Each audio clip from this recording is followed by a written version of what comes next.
it going, everybody? Welcome to Press YYZ. This is your second helping, which we actually have a name for the show now. My name is Alex Ballant, and I'm joined by the one, the only Mitch George. Yay! Show names. And on the technical side of everything, we have Cozy, who you can't see right now unless he turned on the Cozy cam. You can see me right now because I'm not watching the stream. On the cam. The magics of Twitch. Hey. Speaking of which, you can catch the show every Wednesday, normally, on Twitch at twitch.tv/PressYYZ or on podcast services wherever you consume them. Yeah. And so the reason why we are here today is because a few weeks ago, you did a special Q&A with Nathan, and now it's your turn. Crap. Yeah. Are you ready? No. Okay, well, let's just jump into it anyway. Were you gonna how jump are into you? I'm good. Well, just how are you today? That's my first question. Yeah, no, I think a bit of preamble is good before we hop right into the questions. But no, I'm good. I know we don't know when this is going to release, but, quarantine is still a thing. 2020 is still a shit show. But no, keeping sane, trying to get out and going for walks when possible and keeping a safe distance from people. Picked up a couple of reusable face masks, which is fun. Mine is orange with polka dots, of course, because that matches my brand entirely. Keeping sane, keeping safe. How are you? That's good. I'm doing okay. The days are really starting to blend together even more than they already have, but ain't that the truth?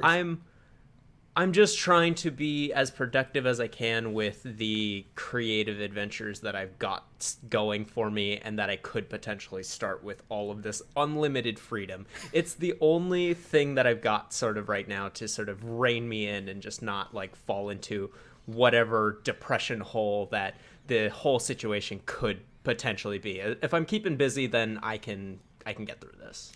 And if you ever need ideas or advice on what to do to keep busy, I'm pretty good with game recommendations, movies, books. Hell yeah. Streaming, whatever it is. You got to keep moving, because if you're not moving, your own mind will catch up to you in these trying times. Yeah. In the words of the famous Gary Whitta, if you're not making moves, you're standing still. Have you been watching any of that talk show he's been doing? I've been doing the highlights for it. I haven't watched it live. Unfortunately, when we record YYZ is when he does the After Dark show when we go live. So unfortunately, we can't watch that. But I've been watching a lot of the highlights from it, and it is the coolest idea that I think anyone has ever done with a game, and at least as of recently, it's so cool. It's so topical, right? Because this has been in the front of everyone's mind during quarantine, is the addiction to Animal Crossing, and it's crazy. Like, he had Danny Trejo and Elijah Wood on the other night, for God's sake. Yeah, and T-Pain, and also he's in talks with Reggie and AOC. Like, what the hell? How? That's insane, and I can't wait to see how big this thing can possibly go. Oh, wait. Question in the chat, movie recommendation. I just watched Bumblebee. Bumblebee's really good. It is very good. I think it's on Netflix. I could be wrong, but I'm pretty sure it's on Netflix. I think so as well. The last time I checked it was, but what else have I watched recently? Watching a lot of Disney Plus. We watched What did we watch the other night? Oh yeah, we watched the original 1979 Muppets movie, which was a lot of fun. So I guess sorry, go ahead. Oh, no, I'm just going to say, I actually have a Disney question on here, so I might as well just jump in. No, I'll just jump into that right away. Well, do you want to go into a bit of how we started, or how we became those were the friends and started this whole thing? Okay, then let's jump right into it. Let's do that. Then. I just kind of wanted to try to keep it flowing, but I guess we can take it a step back and we'll get back to Disney. It's all up to you. So who are you? I am Mitch. Who is Mitch George? Who is he? This guy.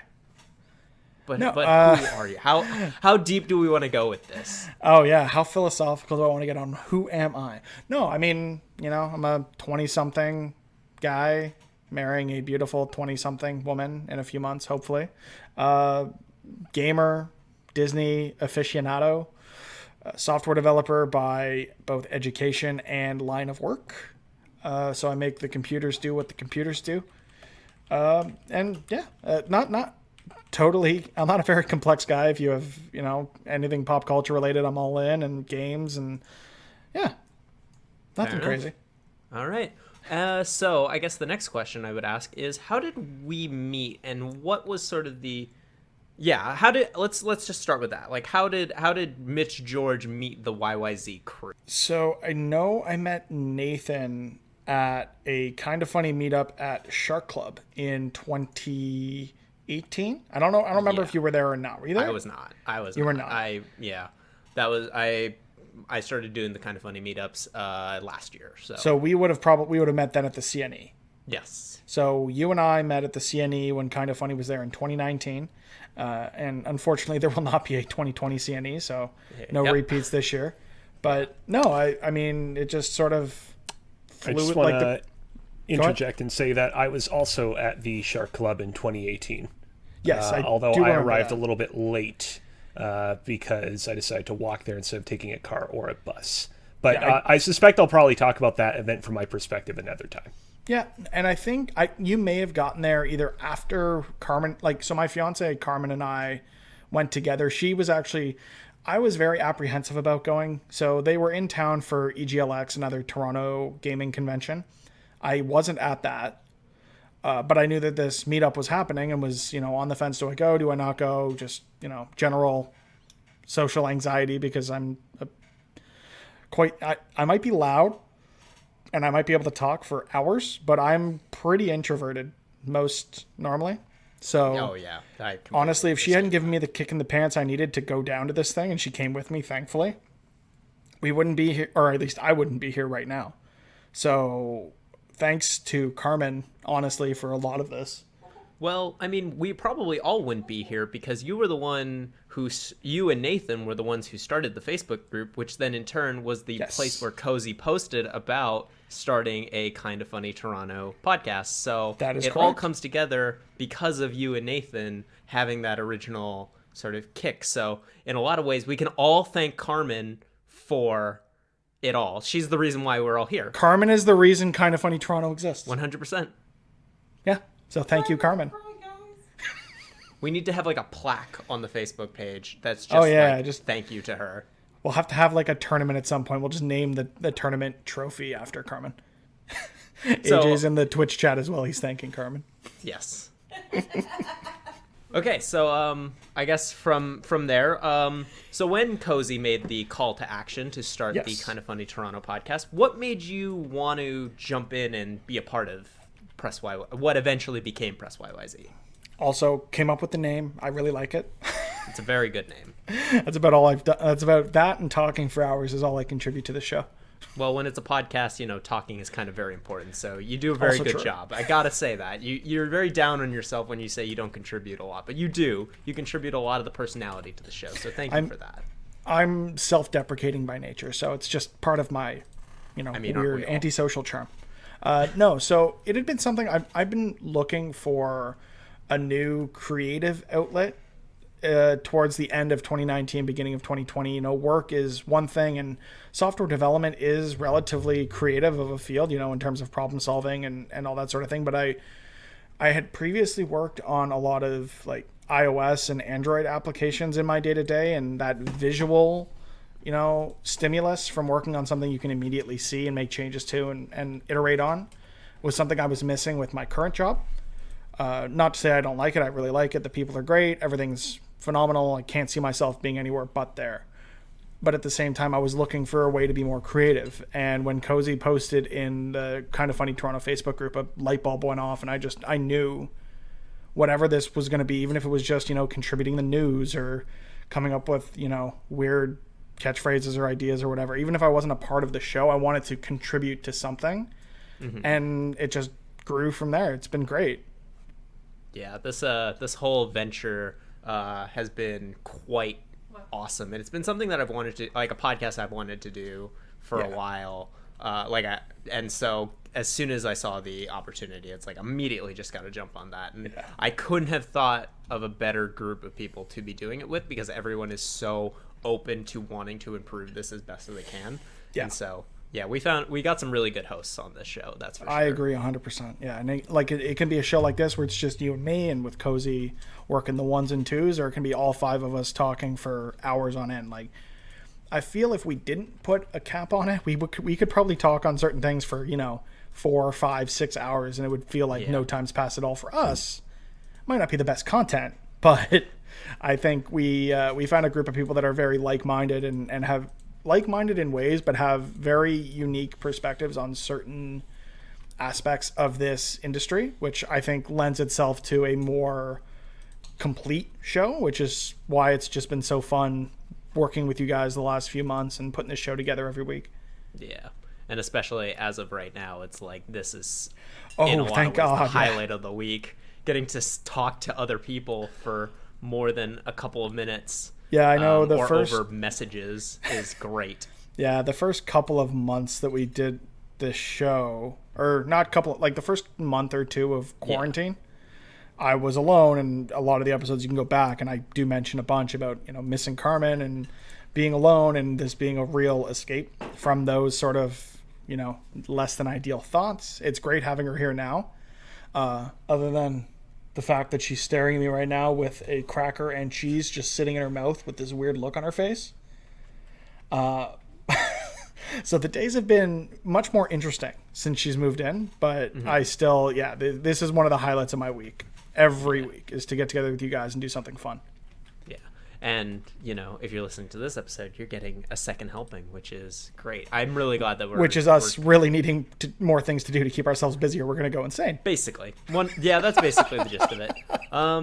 So I guess this is now kind of going back to the question I was initially going to. Where did your fascination with Disney come from? And then what is your favorite Disney movie? Okay, so...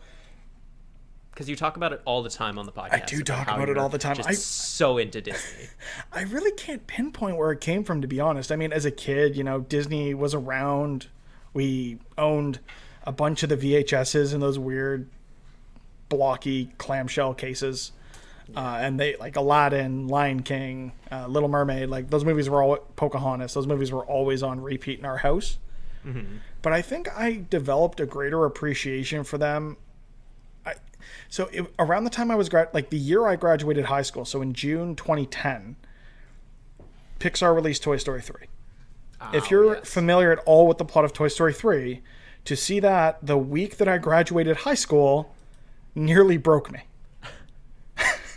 And just the subtleties of the storytelling and the quality of the writing and the animation, and knowing I was going into a field that is, not animation, but it is software development, so it is interesting for me to think about the ways that they use the tools they do to build the worlds and the narratives that they do. And I think it just sort of spitballed from there, and Carmen is also a huge Disney nut, so I think the two of us together, that's like our biggest shared pastime is just Disney shit. So we watch a lot of Disney Plus. Thank God for that service. It saved me a lot of money rather than having to buy stuff on iTunes. We got engaged at Disney World, which was incredible.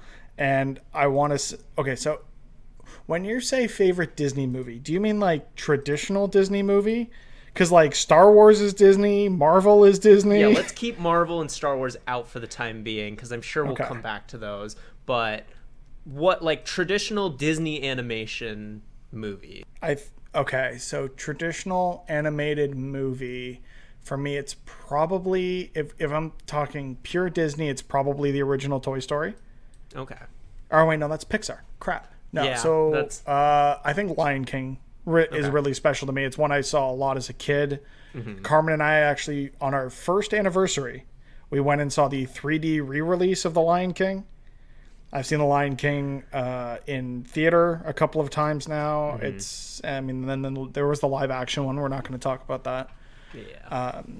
Which we actually also saw, but that was a different experience. And I'll leave it at that. But yeah, I think traditional Disney film, it's probably The Lion King. Nice. Okay. Yeah. And so this is actually a question from the chat, which is still kind of related to the Disney. From Nate Plays Games. Rank the prequel trilogy. Oh. Can I include Clone Wars? No, you can't. You got to do the George Lucas prequel movies. Okay, so it's 3, 1, 2. And the only reason why 1 edges out 2 is because of the pod racing. Yeah, you know what? There are and Duel no of Fates. redeeming qualities to episode 2 whatsoever. Yeah, it's really bad.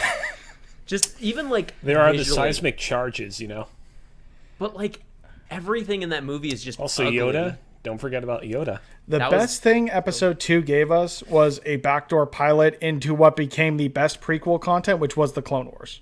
Fair enough. You know what? I'll take that. So I guess just before we completely get off the Disney talk, I do want to also ask. Well, we'll include their other stuff. So you already said Toy Story 1. Would that be your favorite Pixar movie? It would either be Toy Story or Pixar movies specifically. Like there's Toy Story, there's The Incredibles, there's WALL-E, there's Up. That first run of Pixar movies are My God. some of the like greatest animated movies. There's just like greatest Some of the best movies. Of all. movies. Yeah. Yeah. Like they are incredible. The Incredibles as well. Yeah, no, I think so. I've always been a Marvel and a DC nut. Mostly more so on the Marvel side, growing up with the 90s X-Men and Spider-Man shows that were on Fox Kids. For those of you that can remember Fox Kids, which is not Alex. I watched the Spider-Man one. Screw you. I got them on DVD though. I was going to say, yeah, you didn't watch them when they were on television. Definitely not. So yeah, growing up, I was a big superhero fan. So The Incredibles hit a certain place for me. It's the best Fantastic Four movie that never got made. I have faith that Disney and Marvel Studios are going to fix it, but we'll have to wait and see. Yeah. But yeah, no. So for me, I think the best Pixar movie is probably Up, because I cannot watch the movie without crying. Yeah. That movie is it's so well written. It hits home every time. Doesn't matter if you've seen it once, twice, or 100 times. It really, from an emotional standpoint, it really gets to me. And then the story of WALL-E and consumerism and, future society degrading into what it did was also very poignant for its time. Yeah. So I guess just before we jump off the Disney train, favorite MCU movie? Just let's get the full trifecta going.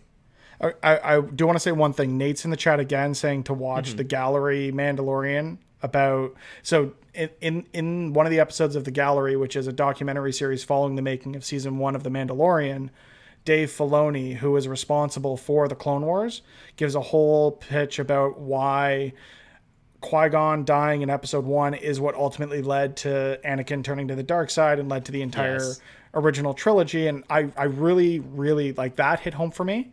I still think episode 1 is better than episode 2. It doesn't matter. Especially given that fact with Yeah.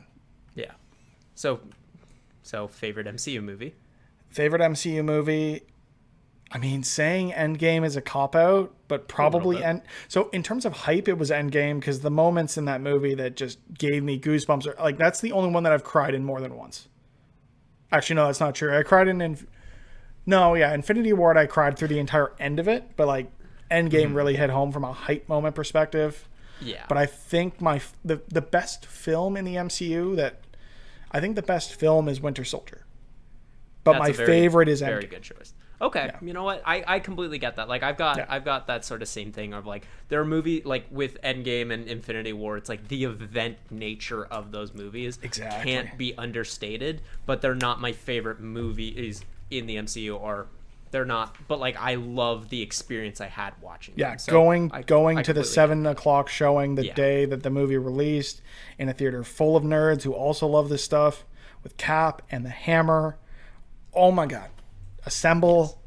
When they built that house with that hammer, it was amazing. You can't write this stuff any better than they did. It was perfect. Yes. So, Press YYZ, as you know, is a video game show. Wait, we haven't been talking about video games. We have not. And that is where we are going to start. Let's do it. What is Mitch George's favorite game of all time? Or at least, give me a couple of your favorite games, because I know narrowing it down to the one is always a little difficult. Hi, Carmen. I can see you waving. So can Twitch. So check us out on twitch.tv/PressYYZ. The follow is very much appreciated. So Yes. Something I've been doing this year is tracking the games I've been playing, as well as building my top 10 favorite games of all time in an app called GG. So based on that and what I have in there right now, and this is subject to change, I think my favorite game of all time is Pokemon Blue. Okay. Followed by Tetris, Legend of Zelda Breath of the Wild, Marvel's Spider-Man for PS4, and Super Mario World, rounding out my top 5. So yeah, that's a pretty solid list. And would you say that that's kind of like your order of them, or is it kind of like they're kind of interchangeable at a certain point? It's pretty fluid. I think so. Pokemon Blue and Tetris on the original Game Boy mean a lot to me because I think Tetris was the first game I've ever played, or at least I owned, and it was mine. Okay. And Pokemon has been a staple of my entire, like, if there was one series that defines me in terms of video games, it's Pokemon. And it's been so important to me in my journey through this medium that those two are top 3 no matter what. Unless something comes and completely blows it out of the water, it's like those two are like near the top. Zelda, Spider-Man, Mario, whatever day you catch me on, that could move around. But that's more or less the top 5 the way it is. And you've been talking so much praise about Final Fantasy VII Remake. Do you think that has actually, like, because you say it's probably one of your favorite games of all time. Has it cracked that echelon?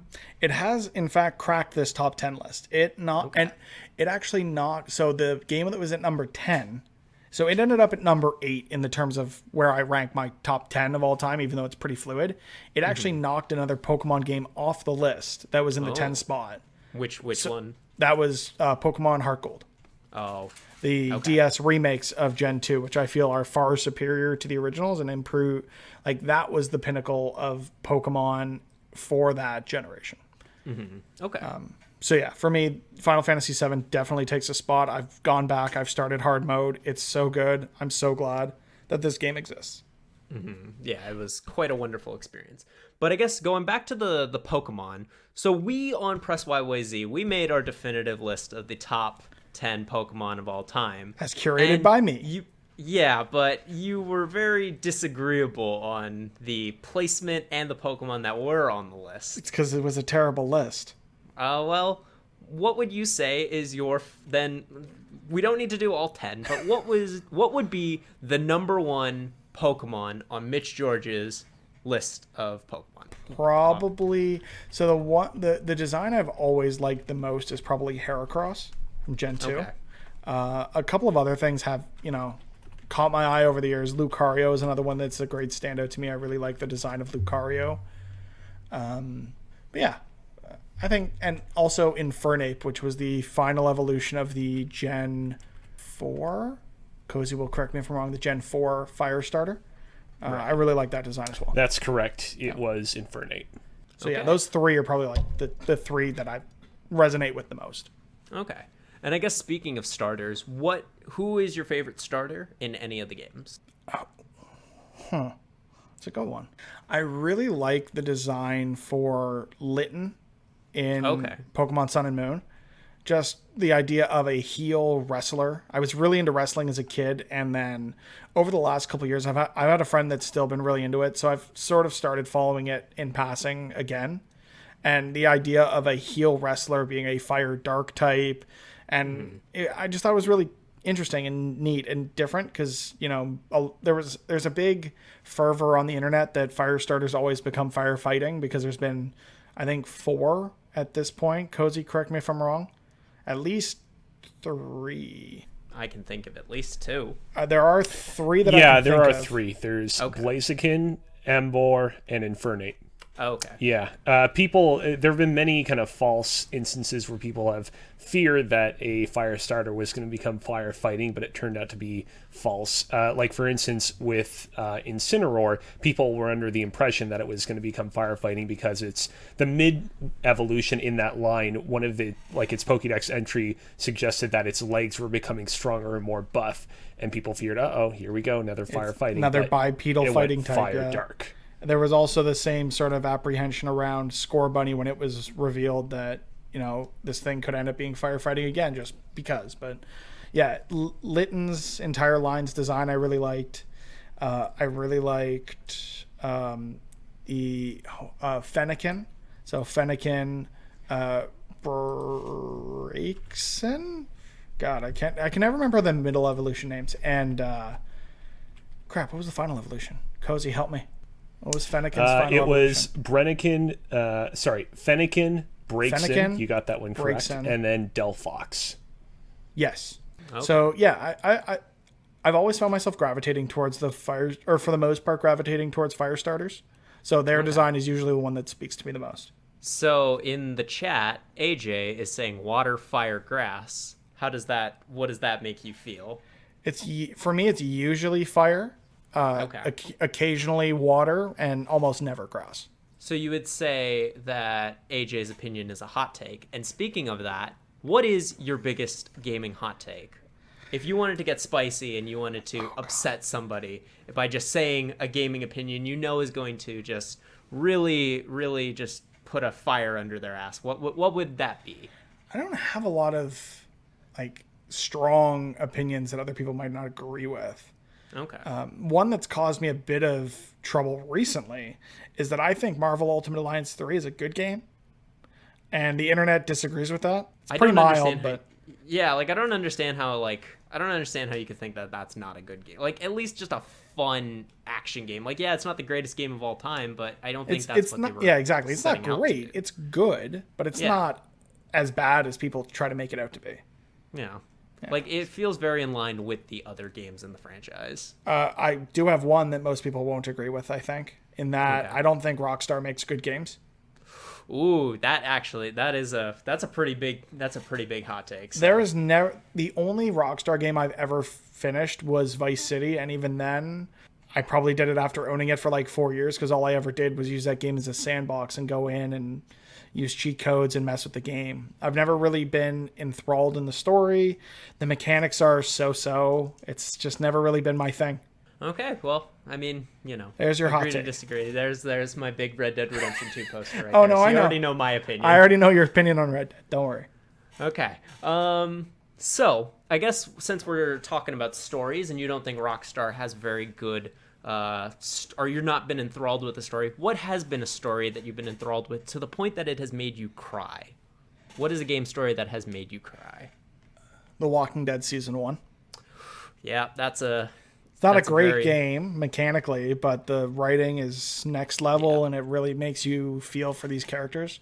I didn't find myself gravitating towards the later seasons. I think I played the second one and then stopped. Yeah, but the ending of that first season just it hit me in a way no other game really has. Yeah, it's that even I got it spoiled for me because of the unfortunate nature of The Walking Dead when it was coming out was that they were episodic, and I didn't play the final episode when it first came out, and so I just kind of through osmosis got it spoiled for me. And that's even knowing that it was still, but even then, still knowing that, it's still the execution of it is so heartbreaking that it still got me. So our Twitch chat is saying The Last of Us, and The Last of Us is another one that absolutely crushed me. I don't know if I'm prepared to play The Last of Us Part 2 when it releases, but I know I have to.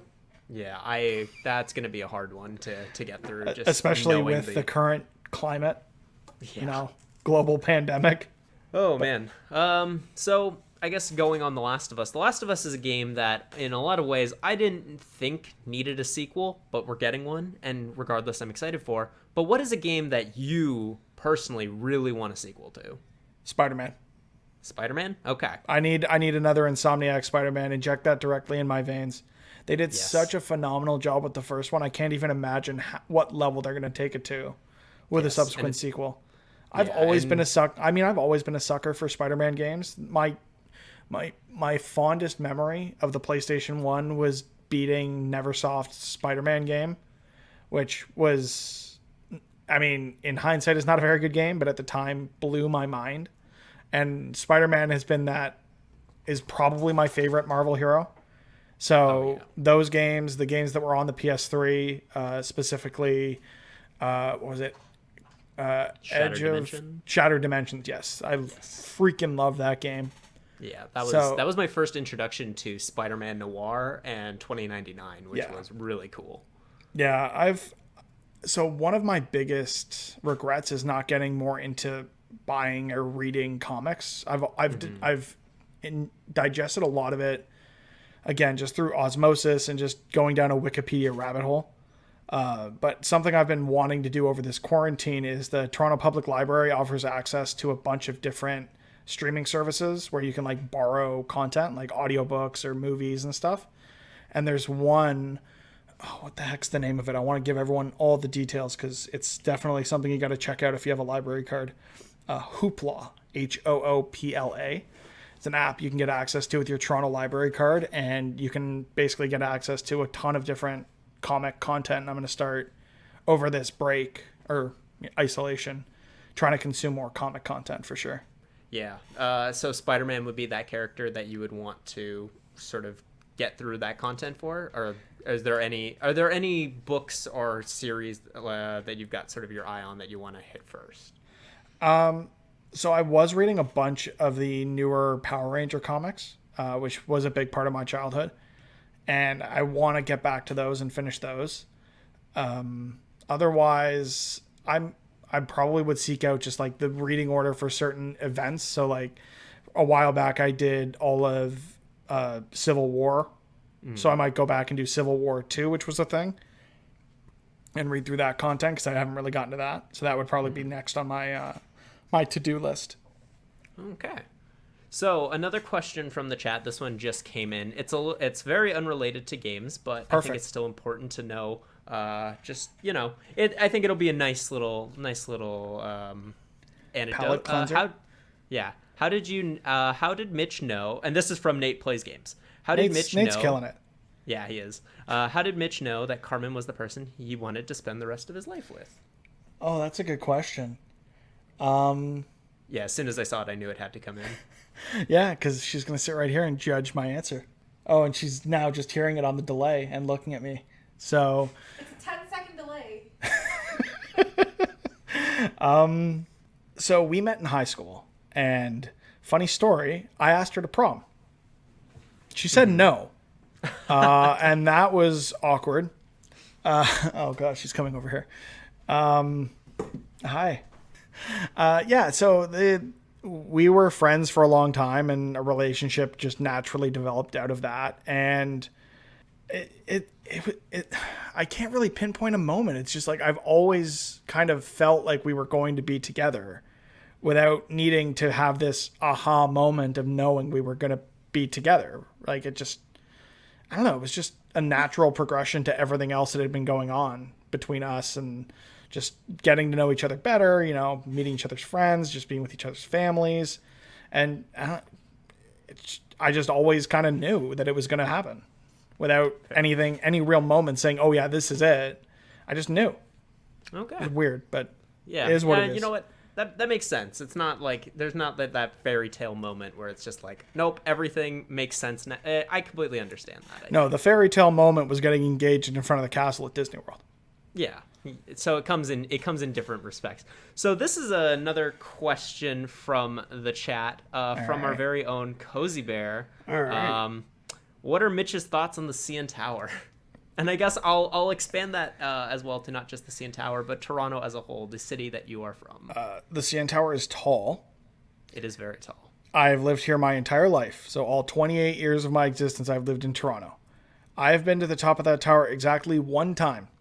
It's just not. So the thing about growing up in Toronto is you don't necessarily go and take in the tourist attractions the way other visitors to the city do. So it's just always kind of been there. It's not something you do or you see. And for me, Toronto is just, for me, it's family. It's where I've grown up. It's where my family is. It's where Carmen's family is. It's just, it is home. It's phenomenal food. The multiculturalism of the city just lends itself so well to, like, there's so much food I've tried here that I wouldn't have been able to try otherwise without spending thousands of dollars to travel the world. And it's just a kind city. So I've never really felt personally, I mean, everyone has occasions where, they feel down or whatever. And, some of it's just the nature of what environment you're in. But overall, I've never really felt uneasy being in the city. I've never felt like anyone being super aggressive towards me or hate or anything like that. And it's just nice to be in a place where people are generally nice, which I appreciate. So, and if anyone needs any recommendations on things to do if they're in Toronto, just hit me up. you know what, I'd probably take you on the tour myself. Because there's a lot of this city that I haven't seen because I don't do the touristy stuff typically. So you would say that you could give a masterclass on Toronto. And speaking of masterclasses, what is a game that you also could do a masterclass on while you're on the masterclass tour of Toronto? I mean, we've back to answered Game this Jam. already. We'd be playing Pokemon Go the entire time, and I'd be giving you the entire history of the Pokemon franchise. Fair Come enough. on.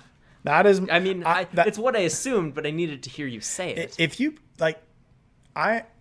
I'm no Joe Merrick. Joe being the creator of Cerebi.net, one of the premier resources of Pokemon content. I'm not encyclopedic, but you could probably put any Pokemon in front of me and I could probably name it. Like 98% probably, unless I'm really drunk. Okay. That's a challenge that we definitely need to We will get it on explore a little stream. bit more. Carmen will make sure I'm sufficiently drunk. It'll be fun. Yes. Okay. So I don't really have a good segue for any of these other Don't need 'em. questions. So you're a big fan of Smash Brothers. Who is your main? My main is not the wine Carmen is putting in front of my mouth for some reason. I don't drink wine. I'm good. Thank you. My main has shifted around a bit over the years. For a while, it was Lucario, just because it's one of my favorite Pokemon. It was Greninja for a bit, Pokemon Trainer, Pikachu. Again, Pokemon, pretty clutch in terms of my video game history. But most recently, I think I've been using a lot of Bowser. Bowser's been kind of my go-to. Okay, cool. And so if as well, I guess since we're on the Smash talk, if you could have any character in Smash, who would it be? Ooh. Let's keep it to just video game characters at least. All right. Yeah. I At least think for yeah. Yeah, so I have a couple. One is going to be blatantly obvious because I'm a huge Pokemon fan, but was it Cinderace, the fire starter from the most recent games, I think would be fun.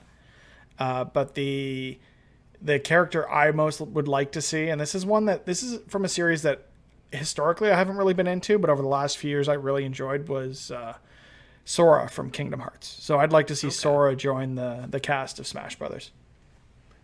But Kingdom Hearts, more like Kingdom Farts. just That's all give I me will more contribute. Disney. Come on. Yeah. I don't think you're going to be getting anything from Disney. God, no. They wouldn't play ball on Smash that. game. Unless, Yeah, no way. Well, I mean, they've got John Drake over there now. If he's got any strings to pull, it would be get a character in Smash. I mean, you know what? Nintendo and Disney are very similar companies in the fact that they are kind of like the family-friendly company that you could kind of always rely on. So it's possible, but very unlikely. But, you know, maybe one day. You gotta keep your fingers crossed. Yeah, you always got to hold out hope. If not, then Goku, Oh, okay, yeah. who is not a video game character, but I don't care. Goku would be dope in Smash. Man, okay, so AJ, who's been contributing quite a bit in the Twitch chat, is really nailing. He really knows you. Oh, he does. Like, I know. He's been. He answered your question on the what do you think of the CN Tower. He also said Mitch thinks it's tall, and then he also wrote Goku. So AJ, man, you've got insider knowledge clearly. Absolutely. Okay, so what is one of your this is kind of there's two parts to this question. Cool. So what is a game what game has your favorite soundtrack? Ooh, that's a tough one. I mean, the cop out is going to be me saying Rock Band 4 with all of my DLC and content carried over from every previous Rock Band into that game. But honestly, Rock Band as a platform really shaped a lot of my musical taste growing up, because I think the first one came out and I was still in high school, and I played it right up until Rock Band 4 came out a few years ago. So I would say it's got to be like just Rock Band as a whole and how it shaped my musical taste. If you're Okay, talking so like original soundtrack, Yeah, that's kind of where I was more leaning to, because my next question was going to be what game has your favorite contemporary soundtrack? okay. So I jumped the gun there a bit. Just slightly. I don't. So I mean, my cop out is going to be any of the Pokemon games, but so Is there recently, one that stands out more than the others? again, I think my favorite was probably Black and White or Black and White 2. But I've been running into this. So I use Apple Music for my music streaming. And for whatever reason, there is like no Pokemon music on there. Game Freak has it all on iTunes, but you can't just stream it through Apple Music, which That's weird. really irks me. So recently, I've really been jamming out to a few different soundtracks. One being the soundtrack to the Scott Pilgrim game that came out on the PS3 by Anamanaguchi. Is really dope. And something super recent is the soundtrack to Streets of Rage 4, which is so freaking good. Like it's crazy how good the soundtrack to that game is.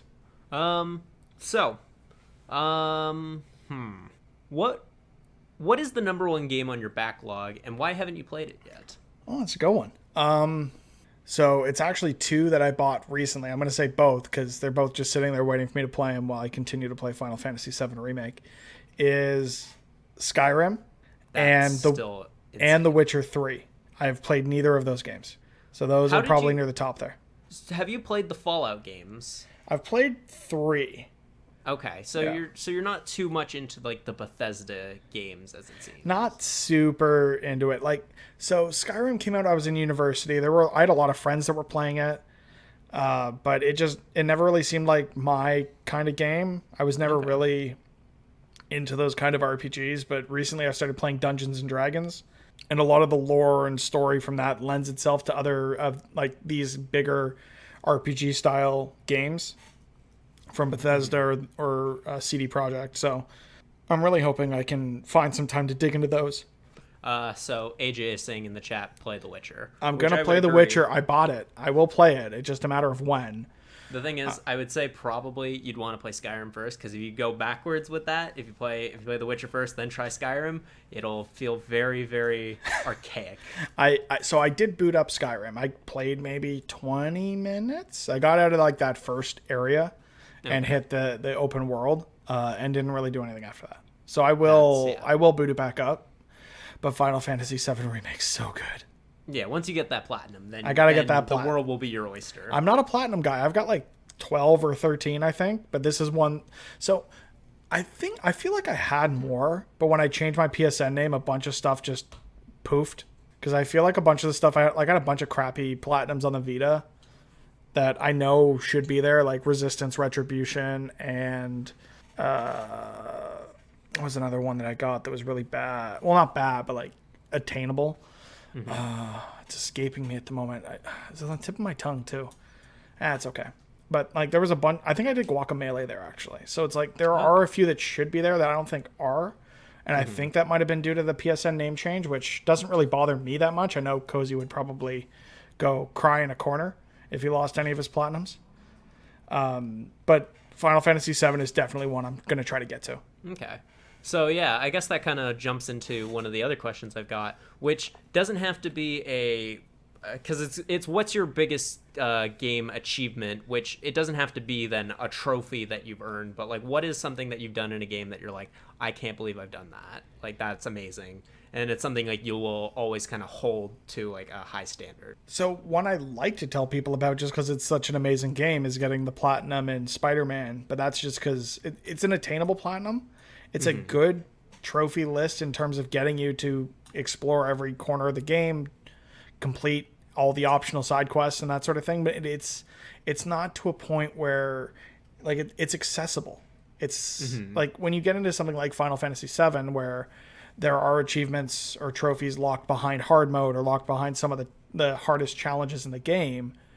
There is a segment of people that aren't physically going to be able to complete those tasks, and I don't like the idea. Like I like the idea of making it skill based, but make your game more accessible so that people with limited motor skills are able to achieve it, or make it something like Spider-Man where with enough investment in the game and investment in understanding the mechanics and how the game operates, you can fairly easily with minimal having to backtrack or try things 1,000 times. You don't really need to do that in Spider-Man. It's very achievable in terms of what it can do. So it's not that I'm not proud that I got the platinum because it's an attainable platinum. I'm sort of an advocate for the way that they designed that trophy list. So that's the one I'm just tell everyone, you need to play this game. Okay, yeah, I mean, it was my first platinum as well, so I'm sure it was for a lot of people. Yeah. It also doesn't help that it was also my first PlayStation 4 game, because that was the reason why I bought the console. That's a great place to start. Yeah, but I got the Spider-Man PS4, and it is the most beautiful thing. I wish I had that thing. Hole.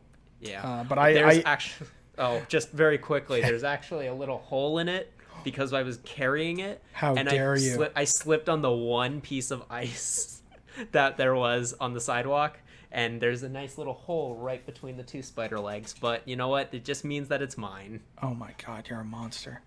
Yeah, I know. I have a good broken console story that I think I told on the show previously, so we won't get back to it. I actually upgraded my PS4 from a base to a Pro specifically for when Spider-Man came out, because I had the 4K TV.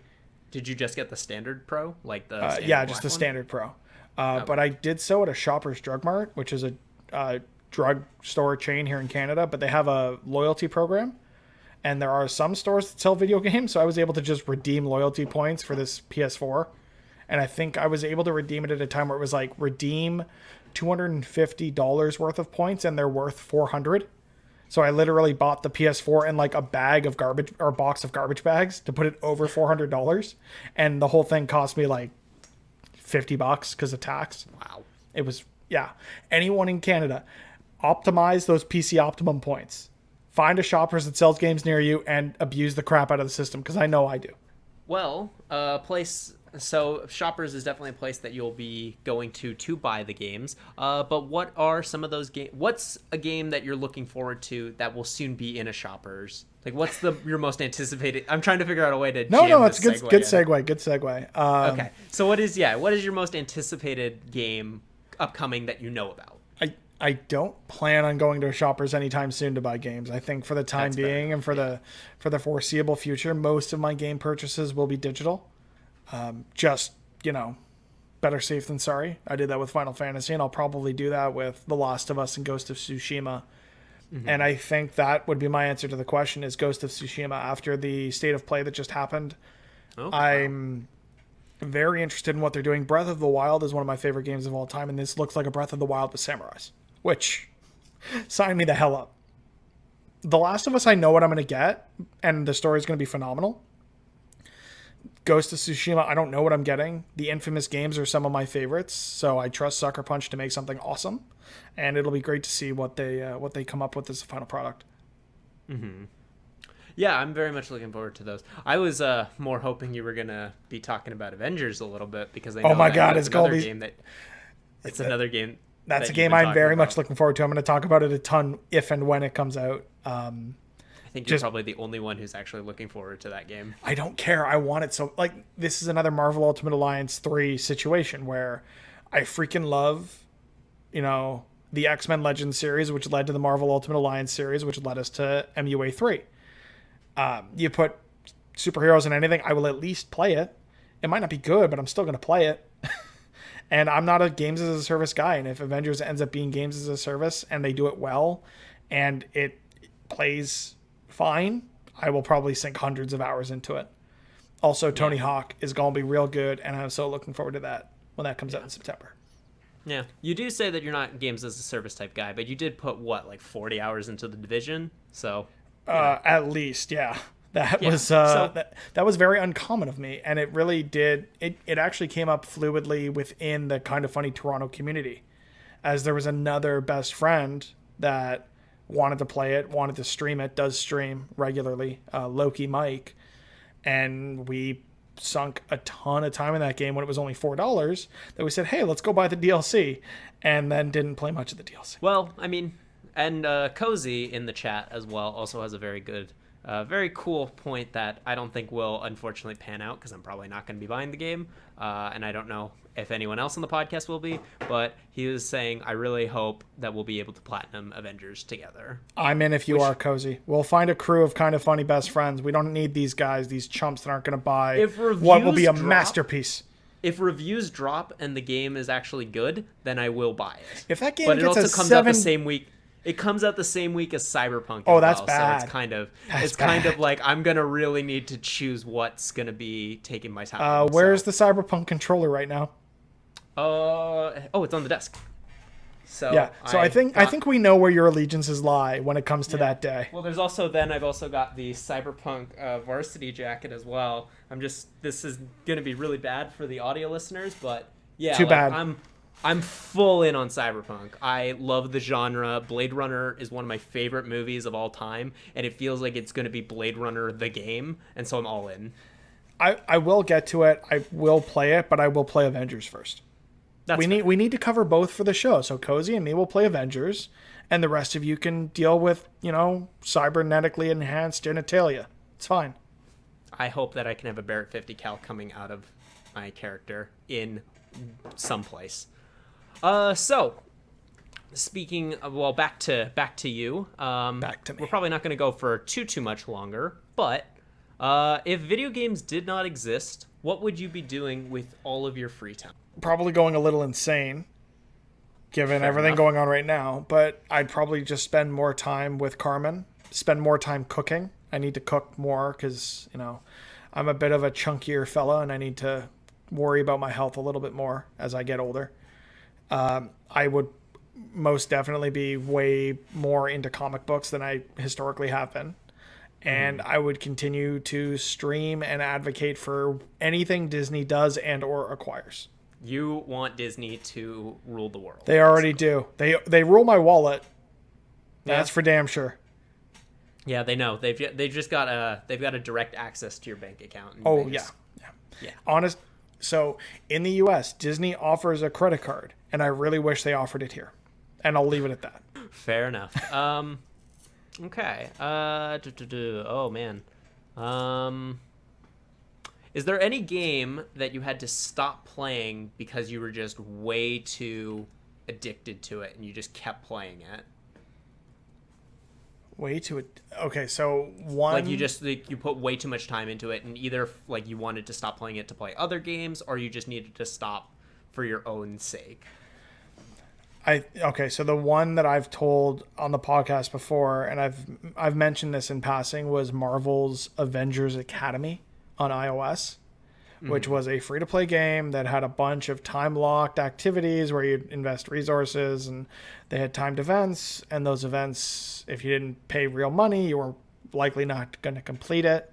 And I put real money into it, and then put more money into it, and then put more money into it, and got to a point where I had to uninstall it or I was going to keep sinking too much time and too much money into this free-to-play game. So I'm not one for the free-to-play model. That one hooked me just because of the Marvel theming. And not something I'm proud of. And I'm glad I was able to kick that habit before it cost me too much. Yeah, that's definitely they know the algorithms with those games are very, very enticing to just kind of keep going with them. So another question is there a genre of games that you don't typically enjoy playing, but there's one game in that genre that you're like all in for? So for me, it really is the big open world RPG kind of game because in those big open world games, I find myself getting lost in the objectives on the map and not really getting to the main quest, and then getting bored, and then I stop playing. It happened with me with Assassin's Creed Odyssey, which I want to get back to. It'll probably happen at times with Skyrim and Witcher when I do get to them. The one exception I will make to that, and you will argue that this is not an open world RPG, but I don't care because this is my episode, is The Legend of Zelda Breath of the Wild. Well, it's definitely an open world game, so Okay. I can't argue that. Fine. But yeah, that game put its hooks in me, and I couldn't stop playing that game. Yeah. So that was my one exception to the big open world, was I could not stop playing Breath of the Wild. So if it wasn't Zelda, would you just probably have skipped it? I guess that's kind of a hard question to because ask. for me, it really was a product of when it came out. It was the only thing I owned at launch on the Switch. So that's probably another reason why I sunk so much time into it. But okay, yeah, right. That makes sense. If there was another big game like that came out and got 9s and 10s everywhere, and it was on the Switch, and I didn't have anything else to play, I would pick it up. Okay. Didn't have to be Zelda necessarily, but that didn't hurt. Right. Okay. So I guess so you said you got the Switch at launch. Are you planning on getting either the Xbox Series X or the PlayStation 5 at launch? Let me ask. Carmen, can I buy the PlayStation 5 at launch? I don't care. She doesn't care. So probably the PS5. All right. I've never really been an Xbox guy. I do own a 360 like everyone else on the planet. But I got it very late in its life cycle. I've been very tempted to pick up an Xbox One given that Game Pass is a thing. But I think if I won't pick up either system at launch if there aren't games there that I need to play at launch. I picked up the PS4 at launch with Killzone Shadowfall, which was great, but it was Killzone Shadowfall and then nothing else for a while. Until Second Son came out. Basically, I really enjoyed Lego Marvel Superheroes. That was another launch title. I platinumed that. Really liked it, but there wasn't a lot there. So really, for me, it does come down to the games. If the games aren't there, I'm not going to go out day one and get the thing. Okay. Well, I mean, do you think that because the fact that the PlayStation 5 is going to be backwards compatible with the PlayStation 4, do you think that changes your decision on whether or not you're going to get it? Because you're going to be able to play all of the games that you own. Already. So for me, it'll come down to price and release date. If it's after the wedding, I mean, the funds will be available, so sure, why not? And I mean, just being in quarantine as well, we're saving a ton of money, which is all going towards the wedding, which is great. But maybe I can sneak a little bit away. Carmen's kind of asleep. She's not really listening, so maybe I can put a bit away for myself. We'll have to wait and see. Honestly, the fact that it is backwards compatible, if there's one game I have to play at launch, then I'm more likely to pick it up than not. Right. Spider-Man's there at launch. I'm buying it day one. Yeah. It's that simple. That's a little wishful thinking. I don't care. I need it. I know. Please. I do too. So from the chat as well, Nate plays games again. He's been very, very key to this episode's success. And appreciate him being here. Appreciate everyone who's hanging out with us live on twitch.tv/Press YYZ, and we appreciate everyone listening after the fact on your favorite podcast service around the globe. What is one of your still gaming related, but what is one of your favorite board games or your top? I'd say historically Monopoly, because either the game is rigged or I'm just really good at it. So it's the Mario Party rules. It is the Mario Party rules. Either it's wrong or I'm great. But more recently, I think a game I've really enjoyed is Secret Hitler, which is... Oh, that's like werewolves, right? It's like werewolves. It's not a traditional board game, but like there is a game board. There are cards with... You get a specific role. One player is Hitler. There are other Nazis. And essentially you're trying to thwart Hitler without knowing who Hitler is within the group. So it can get pretty fun with a rowdy enough group of folks. Yeah, I could imagine. So, okay. I think this will be the final question of the Q&A because we are reaching about an hour. It is the same question that you asked Nathan, and I just thought it was such a good question. It's such a good zeitgeist question of if you had the option to get $1 million, but you had to not play video games, the thing that you yourself said was very key to who you are, would you take it? Me right now, I would say I'm not going to take it. Me with someone in front of me offering me $1 million to not play video games or be involved with video games ever again, I'm taking that like there's no tomorrow. Okay. So in the moment, I'm taking it, but me sitting back the way I am right now, I can't because it's so important to me. But yeah, someone's in front of me with $1 million. Anyone's going to take $1 million over whatever it is they're offering, unless it's going to kill somebody. So even in quarantine right now, you would still take that offer. Yeah. Okay. Yeah. All right. I got a wedding to pay for. I'd like to buy a house and move out of my 600 square foot apartment. So, yeah, I'm taking the money. All right. You ask me in 20 years when I'm more financially stable, probably not. But right now, yeah, it would be great. All right. Well, with that, we now know where your true allegiances lie. No, I'm blaming the Toronto real estate market. Toronto real estate's friggin' expensive, and I could really use the help. Yeah, I mean, there's no doubt about that. But I guess we can call it at that. I think. All right. Because I want to try to keep. I like the fact that these Q&As are a little bit shorter. I agree. So I want to sort of keep that going. It'll also just be really nice for me later. So I think with that, we're going to kind of wrap it up. Where can people find you if they want to know more? Or if they've listened this far and they're just like, hey, that's a pretty cool guy. I want to hear all his thoughts and opinions. Where can they find that? I don't do much thoughts and opinions outside of the show, but if you wanted to, you can follow me on Twitter or Instagram where I post a lot of food. On any social platform, I am Mr. Mitch George. All right. Cozy, if you're back. Yes, I am still here. All right, cool. You didn't message the Discord saying that you were back, so I was just making sure. Where can people find you and all of your technical knowledge? You can find me on Twitter at AlexCozina. You can find me on Twitch at twitch.tv/CozyBearLive. All right, perfect. And if you want to know more about my antics, I am on Twitter at blatantly_Alex, and I'm on Instagram at blatantlyAlex. Thank you for watching. And thanks for playing